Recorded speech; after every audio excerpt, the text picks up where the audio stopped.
Tu peux survivre 3 semaines sans manger, en revanche, tu ne peux survivre que 3 jours sans eau, puisque si tu perds 15% seulement des 70% d'eau qui constituent ton organisme, bah tu meurs. Quand tu as compris ça, tu veux la meilleure eau pour ton organisme. Pas évident dans une époque où les nappes phréatiques sont complètement polluées, où tu avales des œstrogènes en buvant de l'eau du robinet, ou que tu avales l'équivalent d'une carte bancaire en plastique par semaine en buvant de l'eau en bouteille. Purifier ton eau, c'est donc vital, mais ne tombe pas dans le piège des carafes filtrantes, des fleurs de vie pour dynamiser ton eau, ou encore des perles de céramique. Utilise des vrais outils pour purifier ton eau des déchets que la planète ne veut plus garder et évite justement de les retrouver dans ton organisme. Je t'en donne 5 dans cette vidéo dans quelques secondes.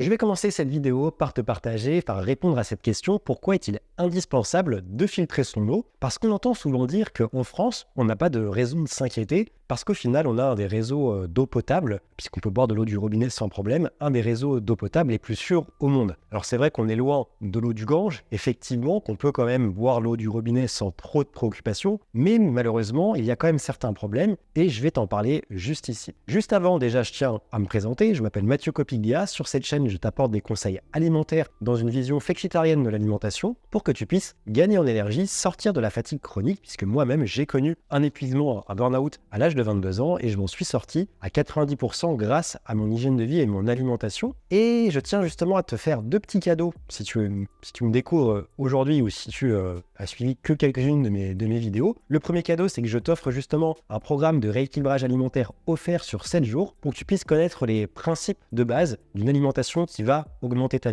vitalité, qui va permettre d'améliorer ton sommeil, qui va permettre d'améliorer ton humeur, c'est également si tu souffres de dépression. Donc c'est une courte formation avec un module d'une vingtaine de minutes que tu reçois chaque jour pendant une semaine. C'est gratuit de A à Z, du début à la fin, donc tu n'as pas de raison de t'inquiéter. Je te mets le lien juste en bas si ça t'intéresse. Et je propose également des appels découvertes. On approche de la rentrée. Au moment où je te sors cette vidéo, on a déjà passé la mi-août. Donc le mois de septembre arrive. Donc si justement tu as des préoccupations au niveau de ton alimentation, que tu souhaites justement utiliser cette période de rentrée pour améliorer ton alimentation afin, encore une fois, d'avoir plus d'énergie, un meilleur équilibre hormonal, un meilleur sommeil, etc., je propose un appel découverte de 30 minutes offert également. Tu peux réserver ton créneau en passant par le lien de réservation juste en bas.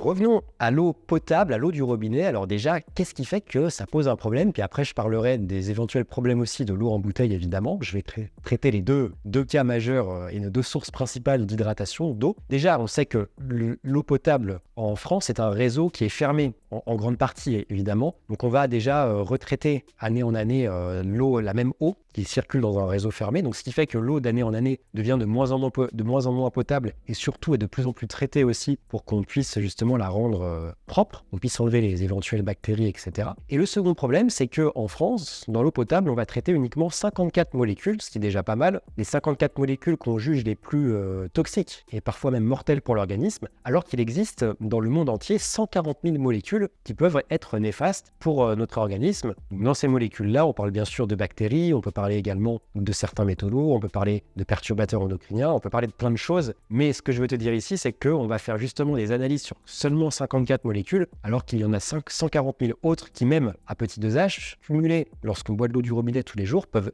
évidemment avoir un impact sur notre santé. D'ailleurs, suivant où tu te trouves en France, la qualité des nappes phréatiques n'est pas la même, et donc l'eau du robinet que tu vas avoir à disposition n'est pas la même, ce qui fait que par exemple dans 3 régions, en Pays de la Loire, en Nouvelle-Aquitaine et en Centre-Val de Loire, on a une eau qui dépasse les 50 mg par litre de nitrate et qui donc n'est pas recommandée de boire pour les femmes enceintes et les nourrissons. Donc là, on sait qu'on n'arrive pas à être en dessous de ces dosages, donc on dit tout simplement aux personnes vulnérables de ne pas en boire. L'autre problème, c'est que pour faire face aux bactéries qu'on va retrouver dans l'eau, pour qu'elle soit rendue potable à la consommation, on va utiliser des traitements pour enlever les différentes bactéries qui peuvent nous apporter justement des effets négatifs. Et pour ça, on va notamment utiliser de l'ozone et du chlore. Et c'est vrai que les dosages utilisés respectent les seuils réglementaires, qui ne sont pas toxiques pour notre organisme. Mais si tu viens consommer de l'eau du robinet tous les jours et donc du chlore tous les jours, il est évident que sur un organisme fatigué, sur un organisme qui a déjà un foie qui est pas très en forme, des reins qui sont pas très en forme,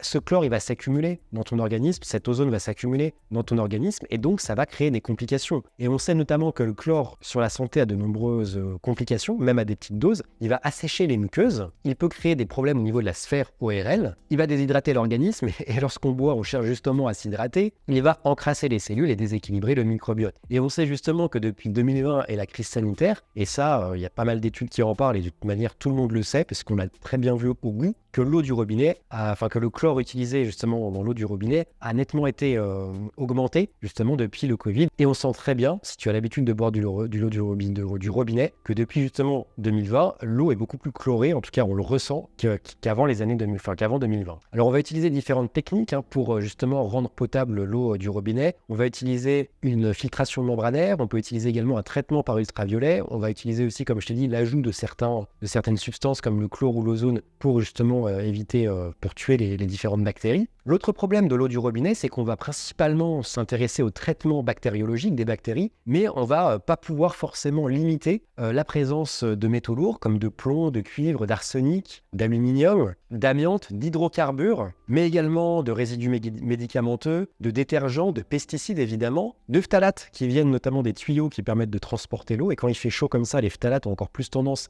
à circuler dans l'eau, et également des hormones provenant notamment des contraceptifs féminins, et ça va avoir un impact sur la santé, notamment des hommes, mais évidemment des femmes aussi. Peut-être que face à tout ça, tu te dis, bon, je vais pas m'embêter, je vais consommer de l'eau en bouteille, et malheureusement, l'eau en bouteille, déjà, bien de son impact écologique qui est fort déplorable, évidemment, parce qu'en général, l'eau que l'on consomme en bouteille provient, alors c'est des moyennes qui ont été faites évidemment, provient en moyenne d'au moins 300 km de là où tu la consommes. Donc, quand tu achètes ta bouteille dans une grande distribution, j'allais dire des marques, on va éviter, dans une grande distribution, l'eau que tu consommes, que ça soit de la Thonon, que ça soit de l'Évian, que ça soit du Monroucou, peu importe, en général, cette eau provient au moins de plus de 300 km de là où tu es. Il y a déjà ce côté-là, mais il y a aussi le côté santé. Et on sait que dans ces bouteilles en plastique, évidemment, on peut retrouver dans l'eau, notamment en plus lorsqu'il fait chaud comme ça, du bisphénol A et des phtalates, qui sont ces fameux microparticules de plastique que l'on va ingérer et qui vont être des perturbateurs endocriniens pour notre organisme. L'autre problème de l'eau en bouteille dont on parle beaucoup moins, c'est qu'en fait, ce sont des eaux qui sont très riches en minéraux, contrairement à l'eau du robinet. Et tu me diras, c'est une bonne chose. Et non, justement. On parle déjà d'eau minérale, justement, parce que l'eau minérale, elle est riche en minéraux. Mais ces minéraux contenus dans l'eau ne sont pas sous leur forme naturelle. Normalement, la forme naturelle des minéraux, c'est dans des aliments, dans les fruits, dans les légumes, dans des aliments bruts.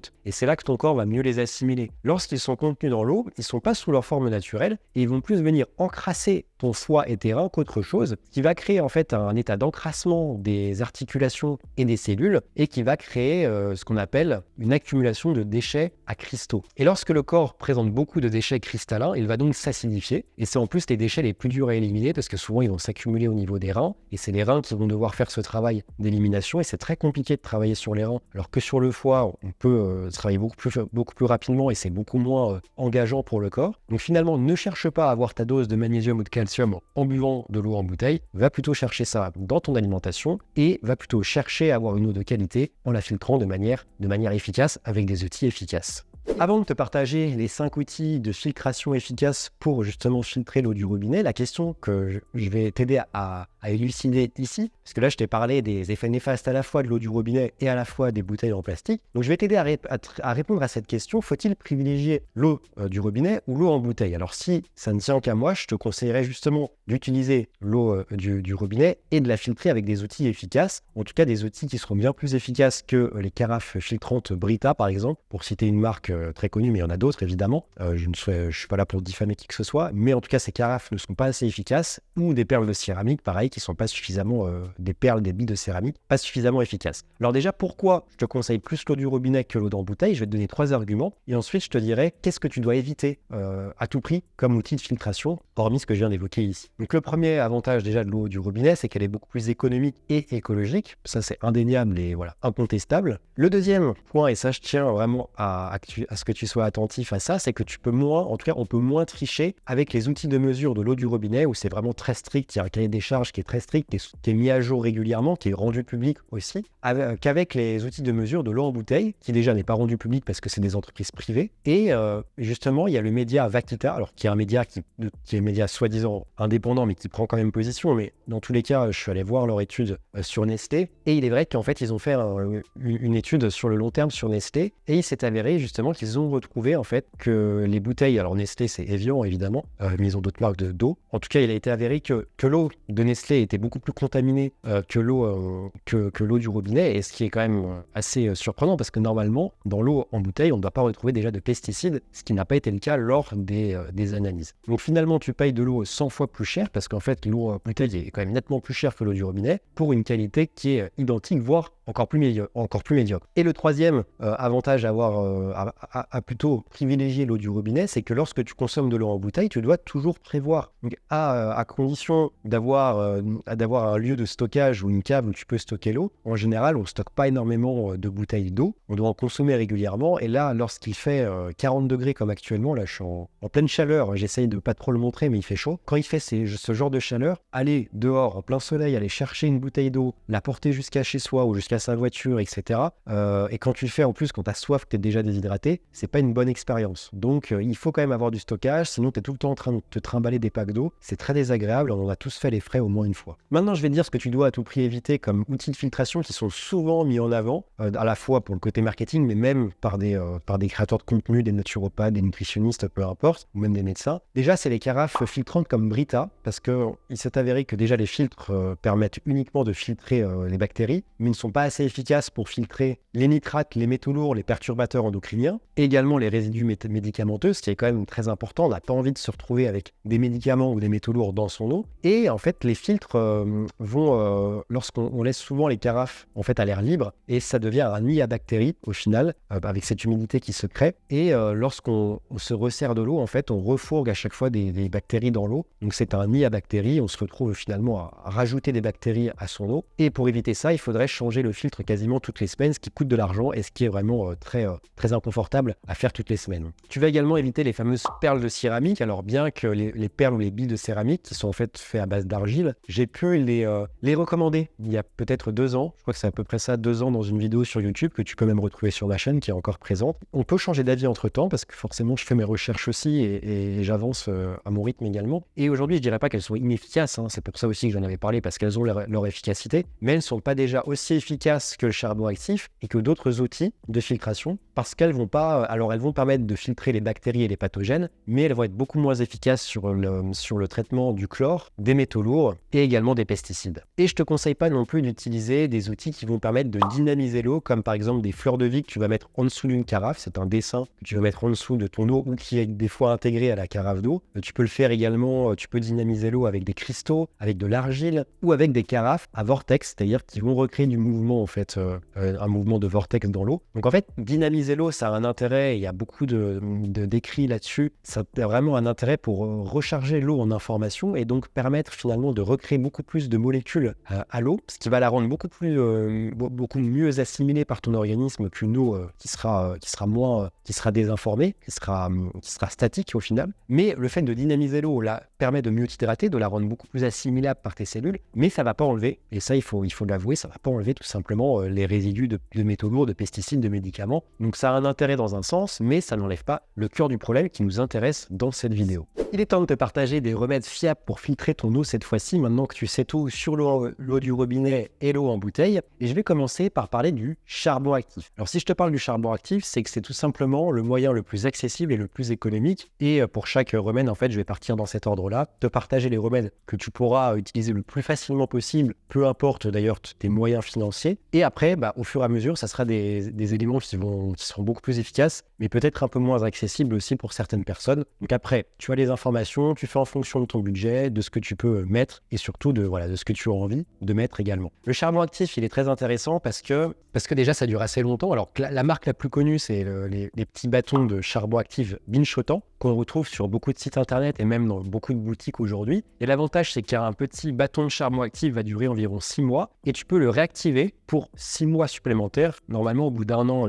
on estime que le bâton de charbon n'est plus valable. Et l'avantage, c'est que tu peux donc utiliser 6 mois et le réactiver en le faisant bouillir pendant 10 minutes dans de l'eau pour justement que ça puisse enlever tout ce qu'il a pu filtrer, ça puisse enlever tout ça et c'est une manière de le recharger et de pouvoir le réutiliser derrière. Ce qui est intéressant avec le charbon actif, c'est que déjà, il va permettre de retenir le chlore. Donc c'est très intéressant, c'est principalement en général ce qui nous intéresse dans l'eau du robinet, c'est déjà d'enlever le chlore et surtout le goût. Et ça, le charbon actif permet d'enlever aussi ce fameux goût pas très agréable du chlore et il permet de filtrer au moins à 40% la présence des métaux lourds. Il va également avoir un bon taux de filtration des nitrates et des phosphates. Les phosphates qui sont particulièrement néfastes pour nos reins d'ailleurs. Il peut également capturer le phénol hydroxybenzène qui est tout simplement un déchet de l'industrie pétrolière et plastique. Et c'est également un fort corrosif qui est aussi utilisé dans l'industrie cosmétique et pharmaceutique. Le charbon actif est tellement efficace qu'on l'utilise énormément dans des stations d'épuration pour rendre justement, pour enlever les perturbateurs endocriniens de l'eau. Donc en fait, souvent on l'utilise à la fin du processus, lorsqu'on a déjà ajouté du chlore, tout ça, on va utiliser du charbon actif. Alors c'est pas toujours le cas, mais c'est souvent le cas. Et ce charbon actif va permettre justement d'enlever aussi la majorité des perturbateurs endocriniens.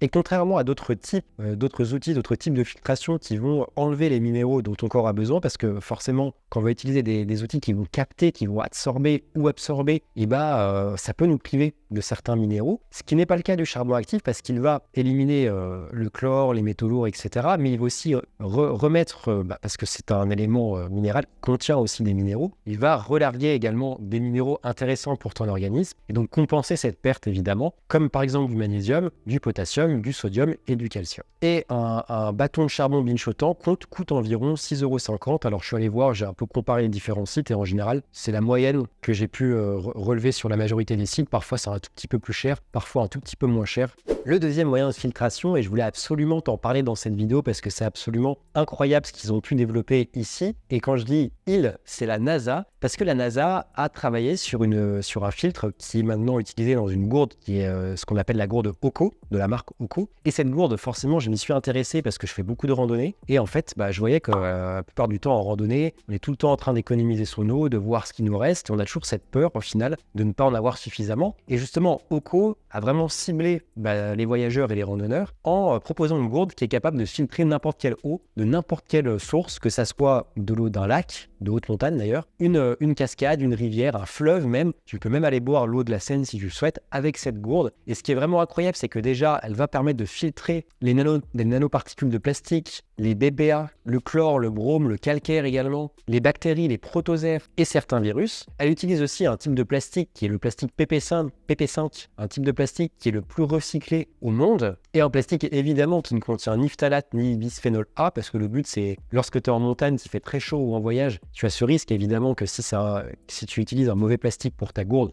tu te retrouves avec des microparticules de plastique à l'intérieur. Évidemment, ils ont pensé à ça. Et ce que je voulais te dire, c'est que l'autre avantage, c'est aussi que ça enlève cette odeur et ce goût de l'eau, parce que boire l'eau de la Seine ou d'un lac, c'est pas vraiment très agréable. Donc ça te permet d'avoir une eau que tu peux utiliser instantanément et qui va pas être désagréable à boire tout simplement. Il s'agit ici d'une nanofiltration, donc des pores très très fins pour filtrer en fait les bactéries, et qui va utiliser une filtration par fibre minérale incorporée de carbone et d'ions antibactériens. Pour te faire une comparaison simple, le filtre de la gourde Oco, tu as 400 pores à 2 microns, alors que les carafes filtrantes du style Brita vont présenter des filtrations qui ne vont pas dépasser 30 microns. Donc c'est beaucoup plus large que les carafes filtrantes de la gourde Oco. On est sur vraiment de la nanofiltration, donc c'est des toutes petites, imagine vraiment un tamis comme ça, avec des toutes trous, mais vraiment invisibles à l'œil nu, et qui viennent vraiment empêcher les virus les plus importants de se retrouver dans ton eau. Alors le filtre doit être changé environ tous les 400 litres. En général, alors tu as différents types de gourdes, tu as 3 types de gourdes, tu as la 50 centilitres, il me semble que tu as la 60 centilitres, et tu as la gourde d'1 litre. Et la plus petite gourde donc de 50 centilitres, ce qui est déjà un demi-litre, donc c'est quand même pas mal, coûte 55 €, et le filtre coûte 29 €. Le troisième système que je te présente ici, c'est la filtration par gravitation. Alors qu'est-ce que ça veut dire tout simplement? La gravitation, en fait, c'est les grosses fontaines filtrantes de style Berkey, British Buckerfield, Eva également, pour citer les marques les plus importantes. Mais ici, on va principalement parler de Berkey, qui est très connu notamment en Europe et en France. Et là, on est tout de suite sur quelque chose de beaucoup plus sérieux. Le taux de filtration est compris entre 70 et 90%, ce qui est bien plus que le charbon actif ou encore la gourde eau que je t'ai présenté juste avant. Là, on est sur une capacité de filtration de 22 500 litres avant que tu sois obligé de changer les deux gros filtres que tu vas retrouver dans la fontaine Berkey. Et tu es sur un produit qui coûte 300 €. Donc en fait, pour 300 €, tu peux être complètement autonome. Cette fontaine, elle va te permettre tout simplement d'être autonome en eau, puisque tu peux même, si tu veux, filtrer l'eau de pluie. Et certaines personnes l'ont déjà testé. Il y a des vidéos sur YouTube qui traînent justement du test de cette fameuse fontaine Berkey. Donc tu peux déjà aller dans un sens d'autonomie. L'avantage également, c'est que tu peux l'utiliser sans électricité. Et les deux gros filtres qui vont se retrouver à l'intérieur vont permettre de filtrer les radiotoxiques, comme le très dangereux radon 22, de filtrer évidemment les bactéries, les virus, les métaux lourds, les kystes, les résidus de médicaments aussi, les hormones, les résidus pétroliers, les nitrates, qu'on retrouve aussi, on parle des nitrates, mais les nitrates c'est beaucoup lié à l'agriculture, les pesticides et le chlore évidemment. La filtration, elle est assez rapide parce que tu peux filtrer 8 litres d'eau en seulement 4 heures, donc si tu fais ça la nuit, ou même tu vas pas consommer que 8 litres d'eau d'un coup, donc en fait ça a le temps, quand ça filtre, tu as le temps d'en consommer également pendant la filtration. C'est en inox, donc c'est assez facile à nettoyer, et surtout ça a quasiment aucun risque de se casser vu que c'est en inox. Au pire des cas, ça peut se déformer si vraiment tu l'as fait tomber, mais c'est quand même des machines qui sont quand même très solides. C'est le système de filtration référence aux États-Unis. En France, ça a encore du mal à arriver parce que c'est un investissement de mettre 300 € dans une fontaine à eau. Après, il faut penser long terme parce que, comme je te dis, tu es vraiment autonome en eau. Et on parle de filtration à gravitation, de filtration à gravité, car tout simplement, en fait, c'est deux colonnes, deux réservoirs qui sont un réservoir en haut avec les filtres et un réservoir en bas qui récupère l'eau filtrée. Et la gravitation, c'est parce que tu as juste à mettre l'eau dans le premier réservoir, l'eau va être filtrée et va tomber dans le deuxième réservoir et tu vas avoir un petit robinet où tu pourras te servir l'eau filtrée. La gravitation, c'est tout simplement la gravitation terrestre qui fait la filtration au final. C'est pour ça qu'on parle de gravitation. En gros, on est sur la même filtration très fine de chez Rocco, la gourde eau, mais sur quelque chose qui est 10 fois plus gros tout simplement. Là, on passe sur quelque chose de beaucoup plus sérieux puisqu'on parle de filtration par osmose inverse. Alors, c'est un terme compliqué pour finalement pas grand-chose, tout comme la filtration à gravité. Tu vas très vite comprendre. Là, on est sur un système très sérieux parce qu'on va éliminer totalement le chlore, on va éliminer 97% des nitrates, 98% des pesticides et quasiment tout le reste, donc hormones, pesticides, résidus médicamenteux, etc. Le seul bémol, ça se fait évidemment sans coût. Après, tout dépend des personnes. On n'a pas tous les mêmes moyens, évidemment, puisque ce moyen de filtration va coûter entre 700 et 2000 € et qu'il nécessite une installation sous l'évier. Alors comment ça va se passer? Tu vas avoir une grosse cartouche comme ça, un gros bloc comme ça sur ton évier avec différentes cartouches qui sont tout simplement des filtres, et l'eau est envoyée grâce à une pression, donc la pression de ton robinet tout simplement, d'où aussi la nécessité d'avoir une grosse pression au niveau de son robinet. Donc il faut déjà, avant d'installer un système comme ça, savoir si tu as suffisamment de pression et si tu n'en as pas suffisamment, faire des petits réglages et des travaux pour améliorer ça. Et l'eau ensuite va passer par pression d'une cartouche filtrante à une autre, et tu vas avoir deux cuves, donc une cuve qui va